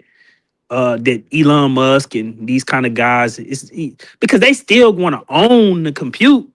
They're not offering to give up the ownership of the compute to the state. They still want to own the compute, but they have a idealistic framework that they believe that AI will be so productive that essentially it will drive the price of everything to zero, or close to zero. And that's where I say, I mean, like, yeah, that's just more like, that's where it's just like you talking too idealistic versus reality. But you got to understand, for them guys to do what they do and to hit it how they hit it, they got to believe that. You know what I'm saying? Sure. That's what they got to, because they want to, whether it's for personal admiration or because they care about humanity, them dudes want to be remembered. Like, them dudes got ego. Them dudes, like, the motherfucker who make electricity unlimited, the niggas going in the Human Being Hall of Fame. You know what I'm saying? So it's like you do need those people to have those lofty goals, because even if you don't reach them, you reach something that's like really good. So here, I don't disagree, but here's why AI won't get rid of capitalism, because once AI is established, it's just like it's going to be similar to the internet. People build internet businesses. There's going to be AI entrepreneurs. It's going to create a new marketplace of entrepreneurship, and then people are going to capitalize off of AI. And that's going to be the new form of capitalism. You don't think the internet has given the average person a better shot at it, though? Of course, a better shot. Yeah, sure. But what I'm saying is, so AI will continue to like create that like better opportunity for the little. I think the internet is very. That's what I'm saying, though, Johnny. But that's what I'm saying. This is why you won't get rid of capitalism, because you're gonna have entrepreneurs owning certain aspects of their infrastructure via AI, whether they rent it out, like outsource it, whatever the case. Because even now, when you look at businesses, they outsource a lot of what they do and call themselves a business or enterprise. You're going to build your business on the AI layers. Okay, but cool. So it may not get rid of like the concept of capitalism, but do you not think it would it would help close the wealth gap that we're no, I don't think it's gonna help close the wealth gap. But that's the thing. The goal is not Hell no, Johnny. The goal is gonna close the wealth gap. Go listen to I posted an article in the Discord by from I think it was the dude at Andreessen Horowitz. Their goal is not to close the wealth gap per se. Their goal is to basically to eliminate eliminate scarcity. Quality of life. They want you to be able to Yeah, they want you to be able to have a fucking everybody have a fucking Benz if they fucking want to, because they didn't literally made it so the productivity is so crazy that it's easy for them to produce those type of goods now. So Like it's that's a gonna good goal. That's a so good goal. basically it will raise the floor. That's It'll raise more it'll the raise the idea. quality. It'll raise the quality if everything What go poor perfect. looked like, just as similar to what poor looked like in the 60s, where you was talking to niggas who grew up like, if I talked to my old head uncles and shit, niggas didn't have running water and shit like that. Like, and look, I remember when we got central air, for example. Like, that was a big deal. We moved into a place that has central AC. And so you talk about that today, that's not really viewed as like a premium luxury the way it was back then. So the quality of life will improve because of AI. That's no question. But it's not And, gonna close the wealth and gap. also, I think I got another question then to pivot off of that. But shout out Ryan Clark. But then like if it raises the floor and like there's these certain creature comforts that everybody get used to, then It raised the ceiling too now. But then does it pacify? Like, cause right now I think like the wealth gap is where it agitates people because there's such a big difference. Do you think if they raise the floor, it raises enough to where people aren't complaining about it anymore? If I everybody think was just so. saying, I think is so. that That's the idea behind it all, Jenny. That That's I the think idea so. behind socialism. The New Deal is a response to the Great Depression, which Johnny turning socialist every day. I like see it little by little by. and so in order to save I don't like pacifism though. the U.S. mode of production, the way we conducted ourselves as an economy, the New Deal is implemented as a satiating, medication. Whether it's the creation of It's the stemming. Exactly. Like we kind of basically. It's a stemming. But because that is the Shout real out to the complaint. city. People don't mind rich people being richer than them if they feel like their quality of life is They share. increasing is increasing as well. It's just when people feel like the increase is at the expense of their quality of life. Like that's kind of like and that's why you see what you see now, because shit like the shit that the everyday, like if you really are one of the hold on, if you really are one of those check to check people, when you go to the grocery store today and you haven't gotten them raises over the last just 2 years, but your grocery bill is like 50% higher than what it was just 2 years ago for the same goods. Bruh, people going crazy, and then you compound that with the war and the gas price, and you got a nigga who drive an hour and a half back and forth every day to work. Like, bruh, motherfuckers get angry, bro. Okay. Well, then groceries. Well, then let me ask, like, do we care about the greed, or are people really just mad because they don't have it? Because it's like if everybody gets it, then are the ills and the moral corruptness of the system are they no longer present because we got our little piece? They care about the greed if it's at the expense of their quality of life. It's like when the gangsters in your hood passing out turkeys. Nobody gives a fuck if he sold drugs. You got your turkey. But see, that means we don't really care about it then, because then once everybody gets a little piece of the pie, these rich people will be able to do whatever they want. They won't be able to do whatever they want, because a part of increasing your quality of life is them giving up a part of what is dispossessing them of some of what they own. What's my nigga? You just said they would get richer too. Like if they get richer, yeah, but they gonna get richer no matter what. But the percentage of that distribution of that new generated. So like right now, for every dollar that we create in the United States of America, if 80% of it go to the top 1%, and then the other 20% of that dollar is going to the bottom 99%, you have to change that distribution of that dollar. So it have to be something like 50% of every dollar is going to the bottom 80%. But Steve, that means the top 1% we're gonna be taking a big L to their quality of life. But you got to look at it. Look at it like this. Y'all know Bumpy Johnson, right? Harlem gangster and everything, right? This guy is a notorious gangster, but beloved by the people because regardless of what he did, he quote unquote put back into the neighborhood. If you help niggas out, you see it in Italian neighborhoods, black neighborhood, anywhere you go, niggas will turn a blind eye. Niggas will turn a blind eye to any wrongdoing you got if you put back into the neighborhood. They're gonna say, well, you gotta pray for that person. Everybody's not the same. Look at all the good that they did. That's what people are gonna point to if you're helping them out. They don't care about how corrupt. But these corporations aren't doing. They're not supporting stuff that helps. You know what I'm saying? Like these big corporations that we're talking about, the ones that control the AI, they don't have a history of what you're talking about. But that's why they in the conundrum. But that's why they in the conundrum that they in now.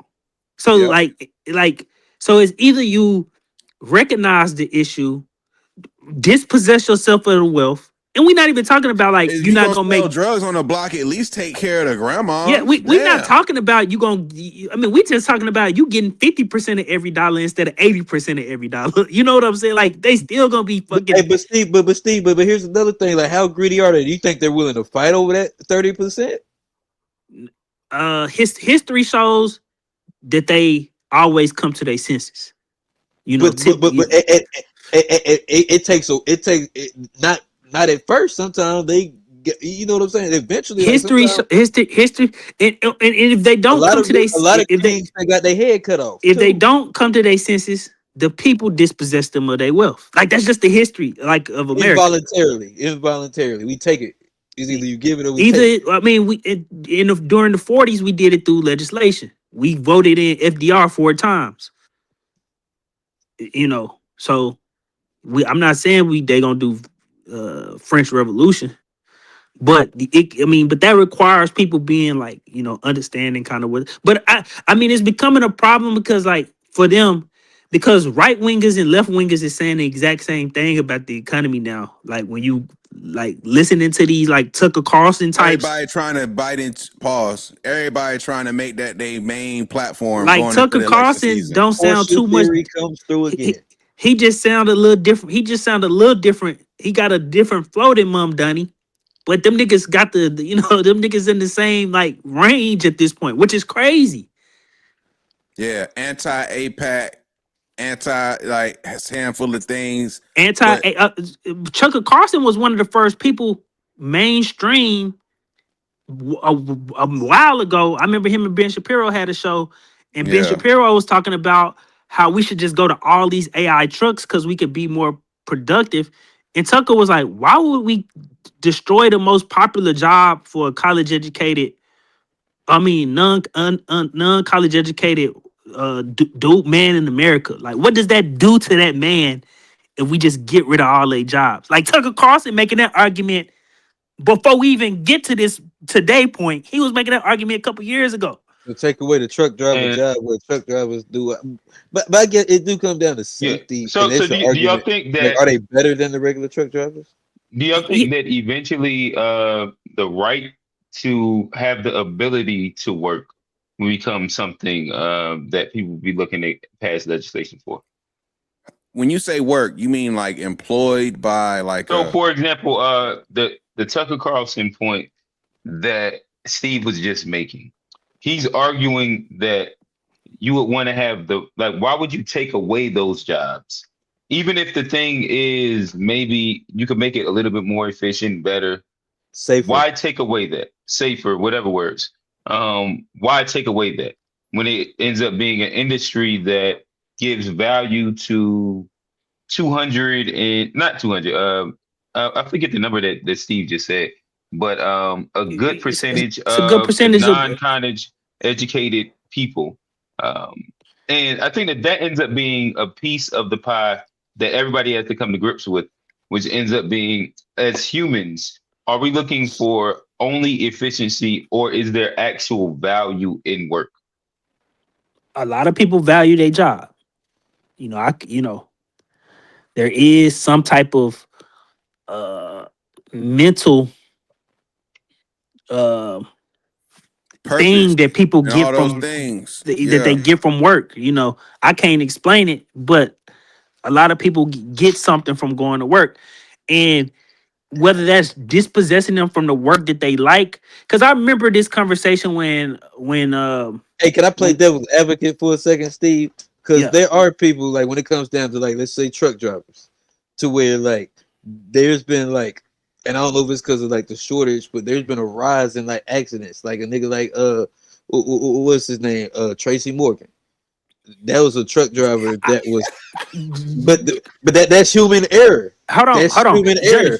I AI want to could Johnny. I want to concede this point. The I want to rise of concede. accidents and just I the want to random concede. Tracy Morgan shit from years ago. Like, come I on, want to Johnny, bro. concede this point.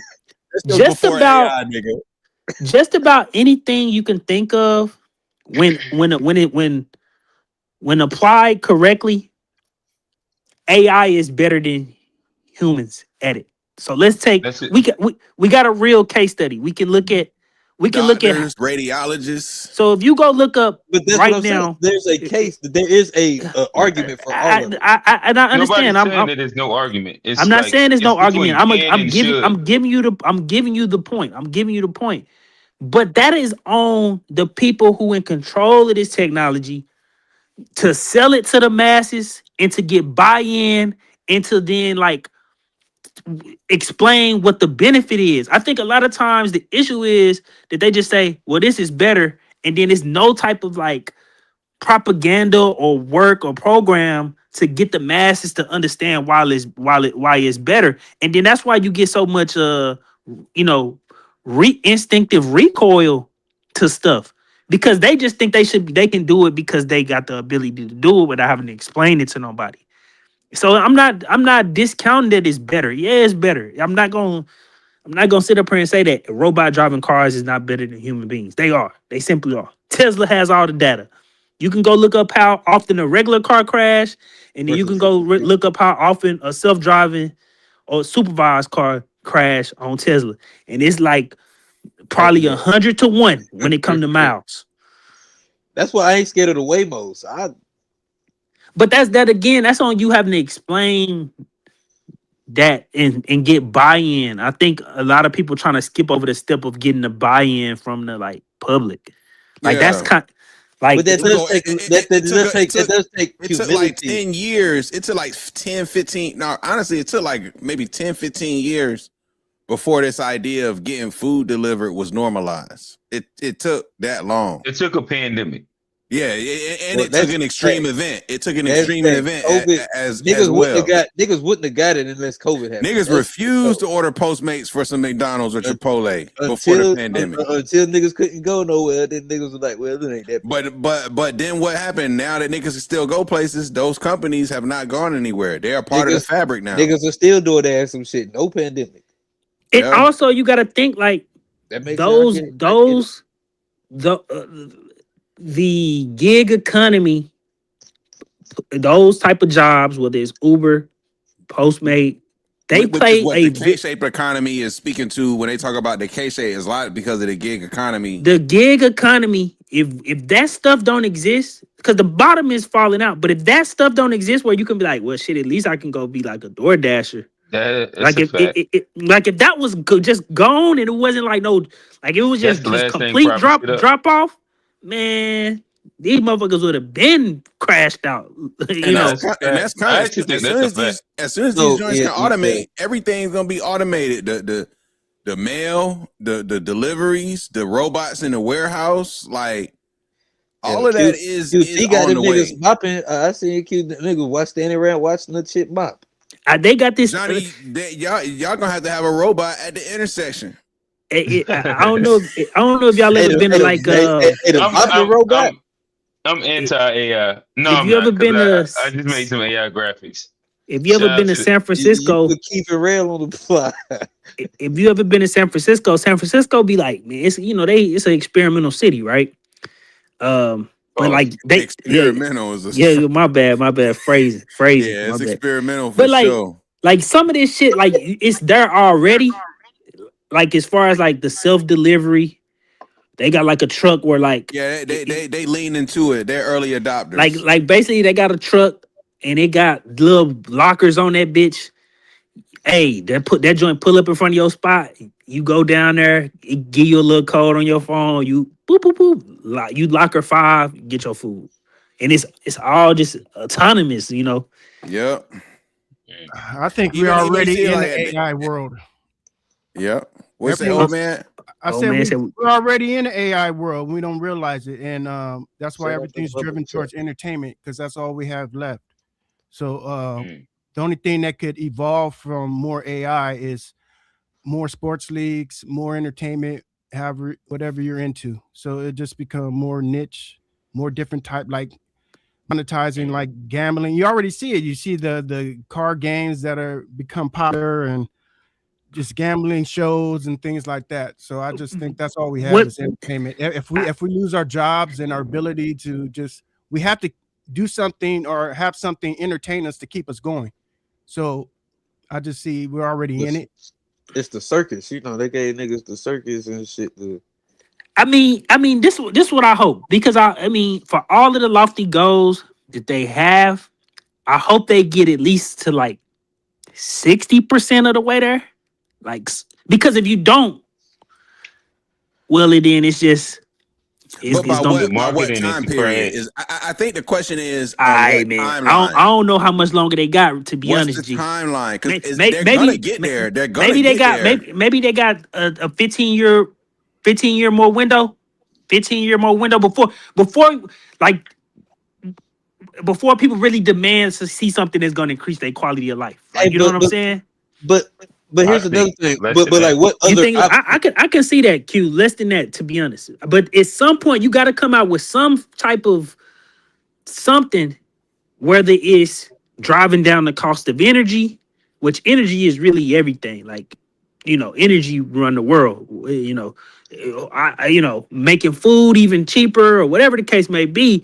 You have to come out with something that's going to cause a instant, simple to understand increase in the quality of life for the masses in order for them to even try to get to the chance to reach these like crazy goals that they got.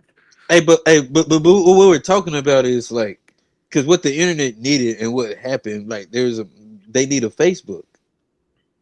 Because that's what happened to the internet, and that's what made the internet what we looking at today. I think the internet it was Facebook, but Facebook changed the way we interact with the internet forever. No, Johnny, is Black Planet. Everything started with black. Okay. Wait, what are you trying to give Facebook credit for? The way we interact with the internet and like the updates and social media changed how people interact with the media, and that was like the social media that revolutionized even profitability, what they did with ads, and like Meta's a huge company now because of how revolutionary they were with the beginning stages of the internet. And I'm saying AI, it would take a company like that to do the same thing with AI. I would just say I would put a little asterisk because Meta today, like Facebook was one entity. Meta today is Facebook, Instagram, WhatsApp. You know what I'm saying? It's multiple, and what really made Meta special is their acquisitions. As a part of their strategy. But like if you go back to it, Facebook was the engine behind all of that. No, it was MySpace. It really, Instagram was their most profitable thing. Like if we're being as Meta as a company, they were able to use Instagram Facebook as their top product. They were able to use Facebook to buy Instagram and to buy because of the popularity of Facebook. It changed the game. Everybody, because especially when you had to have the email to do it, exclusivity, and like the way they changed the game of the internet. They messed up letting everybody. Social media game, not the internet game. Let's say just social media. Social media. But social media is basically like that's what pushed the revolution of the internet. I think the difference between web 1.0 and I think most people would consider this AI to be web 3.0. But the difference between web 1.0 and web 3.0 is because in web 1.0, the order of operation was done different. The government did all the investment on the front end, and then the government released all of the patents, open sourced it, and then everybody was able to build off top of what the government created. The difference here is everything is closed source now, and that's kind of the issue because the government have an ability to take an unlimited amount of risk because they essentially print the money. You know, the money is printed out of thin air, and when you doing it from a private enterprise standpoint, yeah, you want to spend money, but they can't afford to cash out just like willy nilly. Like they don't have to keep going to investors and so forth and so on. And that's why you see like now the government part coming in where they want 5% of Anthropic, 5% of OpenAI, because that's the only entity that can assume that level of risk. And if them motherfuckers go belly up, can actually bail them out. Either way, the evolution of AI, UVI is not the solution. People have to have a purpose. I also think when they say you can live a quote unquote great life, but people get bored. They need. I also think when they say UBI, they not. When you even listen to them talk about it, they not talking about specifically a check. They talking about such a deflationary period or a deflationary price of goods that the goods is essentially free. That's what they talking about. Because products only cost money because there's supply and demand. How and you did can only here in the first place? Everything is supposed to be free and was free. Think about it. I mean, I don't know how you make a car free. Well, stuff wasn't always free because even before money, you still had to like trade like your value with other things to create it. Like there was always a only because value you decided to trade, like only because you wanted what the other person had. Like, but I think a lot of that was necessary as time went on. You needed things the other person had, and so you had to trade some of your excess you wanted more than your value. I believe humans wanted more than they needed. I mean, that's what it mean to be. That's kind of what make us human. That's what make us kind of distinct from being animals. Like we want beyond just what we need to survive. Like animals just need to survive, so they don't work beyond that survival. Humans actually have an ability to like aspire to beyond a point of just surviving. Like that is in essence part of being human. I don't know how you wire that out of people not to want more. Like that, we wouldn't be human if that was the case. Motherfuckers looked at the moon and went there. Yeah, exactly. Like animals don't have that desire. They don't have that drive. They don't have that. We should go to the moon. You know what I'm saying? And we actually went there. And I heard it's some crazy shit. It's somebody that they sent a rocket up there with like organisms that are living, and they say they might be living on the moon to this day. Little tetranomes, or little tiny microbes that could be living on the moon that we sent up there, which is kind of crazy. But that's some human shit. Mm-hmm. But I ain't got nothing to say to that, Jack. I'm trying to bait some nonsense. Trying to take it to outer space now. I was trying to bait some niggas into some arguments. But actually, I think that's the real benefit of AI is going beyond Earth. I think that's the real goal of it. Yeah, the internet web 1.0 was good. And even then, why a lot of people didn't freak out about the internet is because the internet did increase the quality of life of people who necessarily didn't get a job because of the creation of the internet, if that makes sense, right? So whether that was the access to goods they can get or whatever the case may be, there was a quality of life increase because of the creation of the internet. And now AI just got to show what that quality of life increase is for like the masses today, and then people will be on board, But if you don't, you got to show it, or you got to build it, or you can't keep promising it and then not delivering it. You know what I'm saying? You can't say this thing gonna save humanity and then we 10 years deep and what you got to show for it. Right, and to go to Steve's point, like you got to show something, and we can't be 10 years deep. And 2K still look like this. What is AI doing, bro? That's the look. That's the look they're going for. Bro, trust me. what the fuck is AI doing? Like this Hey, shit still look like 2K18. Hey, that nigga been to the intersection. hey, man. That's the look they're going for. They You got coulda- different type of I animation know look that now. nigga. You got different type of Man, creative He had the late 2K, night man. runs. It's That's like, bro, late I night don't know runs. how 2K 401k managed to league. become a worse game every year, bro. 401k league. Right. But yeah, like to me, at this point, if I'm to believe in AI, why the fuck this shit don't look better yet? Did y'all see what the new Edwards and LaMelo Ball look like? Well, you know they bullied them niggas into It, changing the Edwards already. They posted that shit too. I think the 2K official page they posted look that. so bad. Like it's like how are we regressing with the graphics? Like if y'all got What AI building, running all this code for niggas that used to have to do it manually, shit look like my why the dog fuck J-Bo. Tyrese Evans look like he got the spray tan on? He got enhancements on his hairline right here. They probably still That's using that wild. 3D scan. But listen, I'm just saying, It we don't at look like 2K27. 10 years Tyrese. ago, it looked just like this. And that's my problem. Well, why don't they just I mean, nigga, they got AI videos. Why don't they just put like realistic shit on this shit now? It's, Like right. you could use AI animations that look real. Like that would be some fire shit. If they gonna use, like make GTA look like real life. They could do that with fucking. GTA can't look too real. That kind of defeat the purpose of it being GTA. It's supposed to kind of look fake.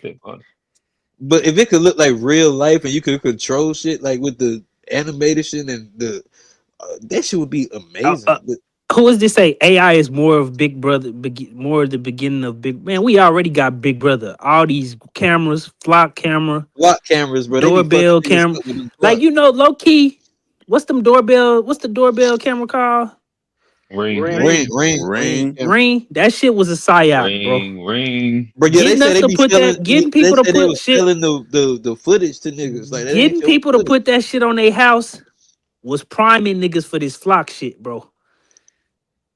It primed niggas for that shit. Man, No, I'm not gonna lie to you. They just caught a nigga in Michigan, like they tracked him on a flock shit to go to another state, buy some weed, and then when he came across the border, they hit the nigga, and they was like used the flock shit to. What's the flock shit?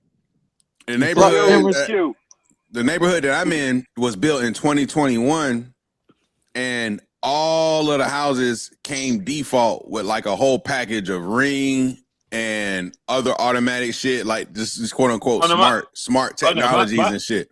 Like my they house made got it a standard. automatic ring on it. Yeah, they made that shit standard. They spying on y'all.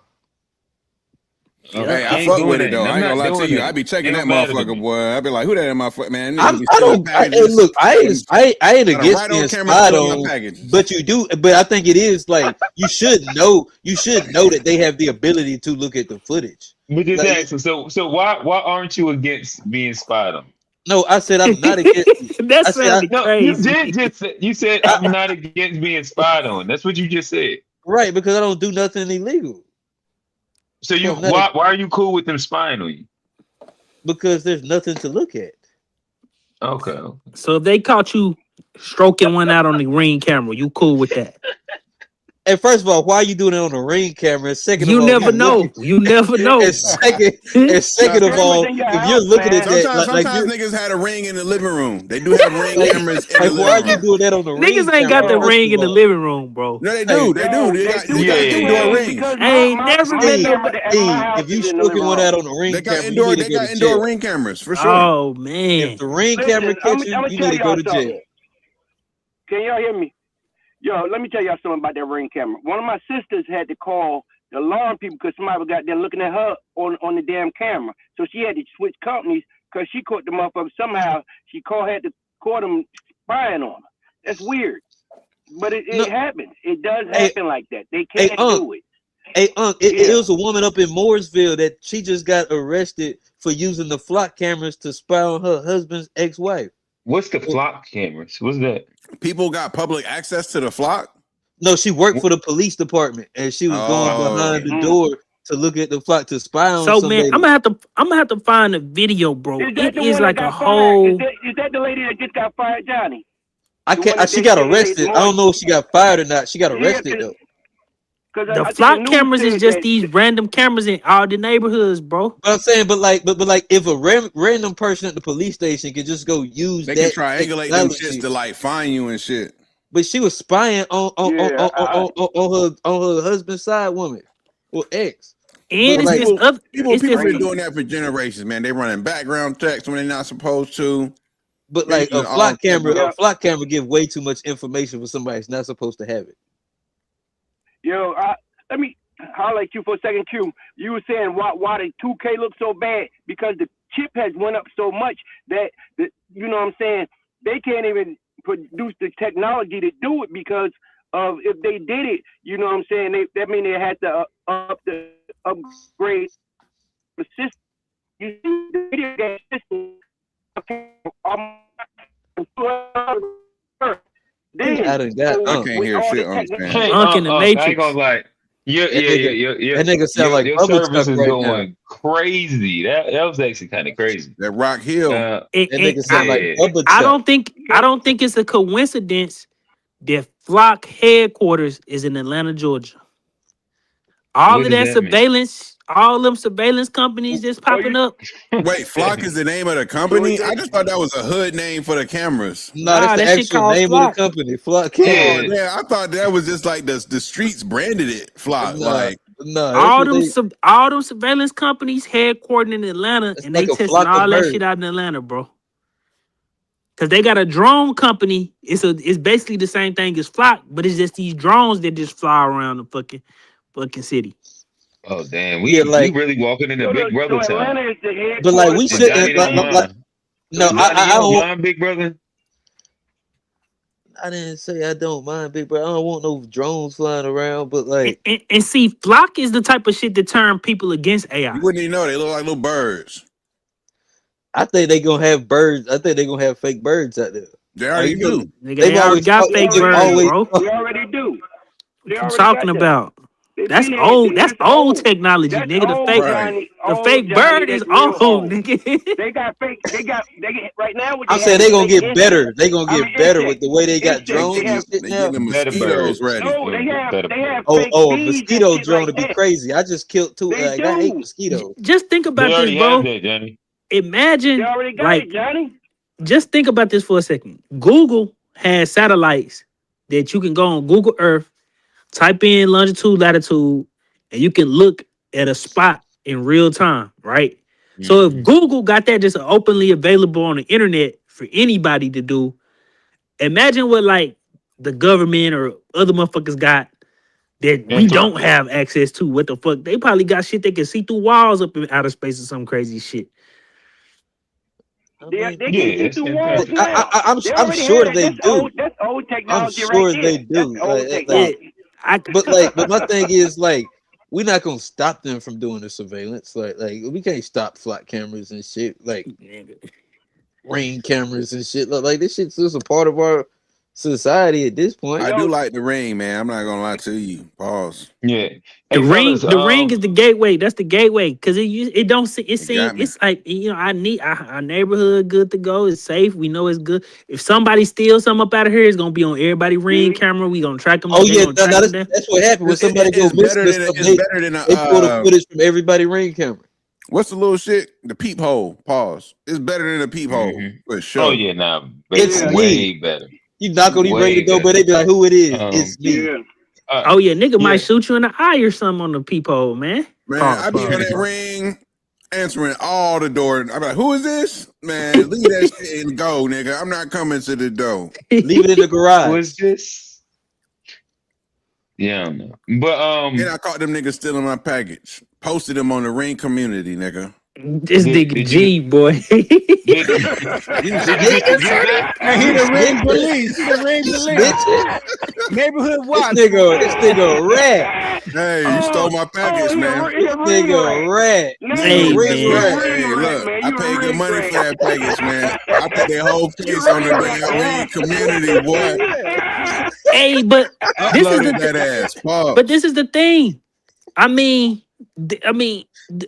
this is the Chinese model, though. Like, as much as people do all this fear mongering about the Chinese. Tone. I mean, Tone been we talking about this we shit for got the years. surveillance, and I then mean, what you try New York already cambered out. And what you so trying to what you trying to do is what's the word they call it? It's because it's not a hard enforcement of power, but this soft enforcement of power, you hoping you can coerce people into like better behavioral patterns because they understand that like It's like regressive. it's being captured That's at all the only times. reason.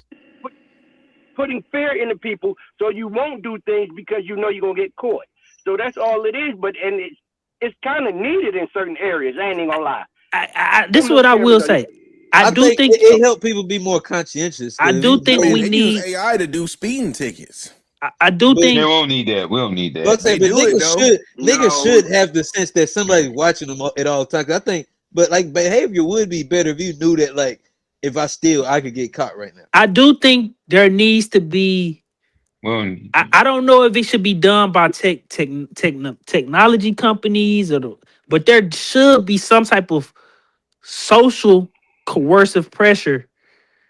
Whether that's I don't know how we do that, like holding people accountable, but there should be some type of social coercive pressure. Listen. He want to dox niggas. No. That's not what I'm saying. There should be some type of social coercive pressure for us to practice our citizenry at the highest ability that we have. That's all I believe. About like social credit scores. Not social credit scores. I don't think it should be. That's what you just explained. I don't think it should be implemented through like a technological means. I don't know how we get there. He wants you hung in public. That's what he wants. Character development point. Yeah, he just want an old fashioned public hanging. Hey, that's not what I said. Nigga. But I do think like good order and discipline is important for us to have in a country that's functioning. Chop a nigga hand off if he's. I ain't say that. I ain't going that far. Look at when Bro, take this nigga to the town square. The guillotine off with his head. You can't touch them.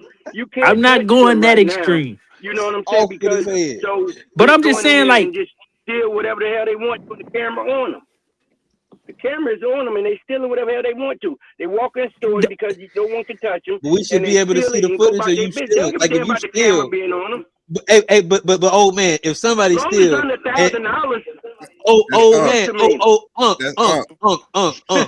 bad, He do that all the time. But like y'all niggas just old, man. He's like, my bad. I apologize. That's my bad. Okay, it's an old man. Dang, but like, if you could steal something and like, and your grandmama could watch it, your mama could watch it. Everybody in your family could watch it on social media. That wouldn't deter you from stealing. Not a lot of niggas, man.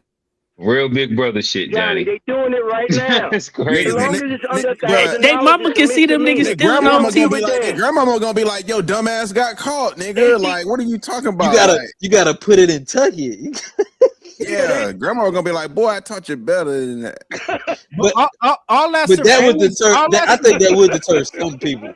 All that surveillance don't matter because if you're gonna go this socialist routes and you're getting rid of prisons and cops anyway, then who cares? I don't believe in that. I believe in Hey Steve,